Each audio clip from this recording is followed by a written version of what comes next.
Hey, uh, so I bought a off-road rooftop tent trailer uh, yesterday, and I've been out here for several long time cutting crap off of it. And here it is. Hold on. All right, it's a 4x7. Uh, the bed on it's 4x7 roughly. Uh, it's all steel. The tongue is really heavy duty. It's almost too heavy duty. But it sits right now. It sits level with my Expedition. You know, it looks like it sits pretty daggone level. So I've just been sitting here pondering for 2 hours or more on what to do with this thing.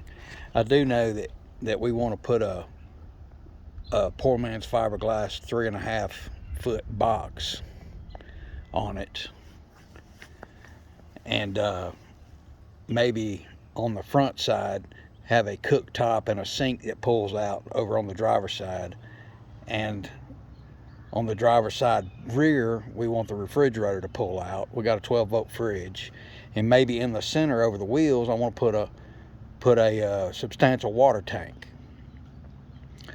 and maybe a wall down the middle to divide that so we can have storage over on the passenger side. And you know, I don't know if I want a back door on it. I do know I need 2 doors on the driver's side for those 2 items, and probably between those 2 doors over the fenders I'm going to have a drop down lid for a kitchen work area, you know, so your refrigerator, your drop down, all of that will be under the 270 awning. Now on this 3.5-foot box, the reason I want it 3.5 foot is because my lift is probably 12 or 13 inches, and then the rooftop tent, I really don't want it to be much taller than the Expedition when I'm loaded. You know, I don't want it sticking up like a rooftop tent does on that. You know, I'm trying to save what gas I can. But anyway, we got a hydraulic lift that you pump by hand, and it'll raise the tent and the awning up all together. You know, and then you can drop your rig and leave and go where you want to. But anyway, just been sitting here pondering what to do. Probably gonna get some off-road wheels to put on it. I don't really care what size. They probably need to be bigger than what's on it. Those are 15s. And it's got a drop axle. I thought about, well, do I want to drop the axle underneath the leaf springs, and that'll raise it up 3 or 4 inches? But then all you're doing is raising the bed up. Your axle's still low, you know. So I don't know.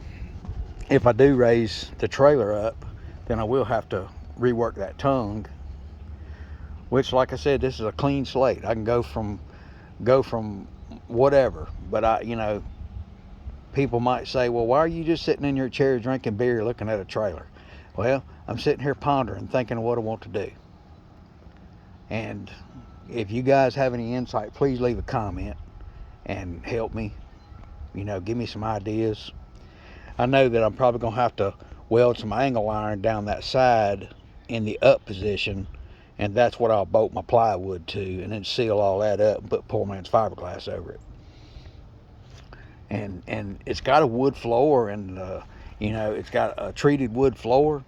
And I thought, well, I mean, why rip that out? It's not rotten. It's in good shape. You know, just maybe undercoat the underside of it. The rest of it's going to be sealed.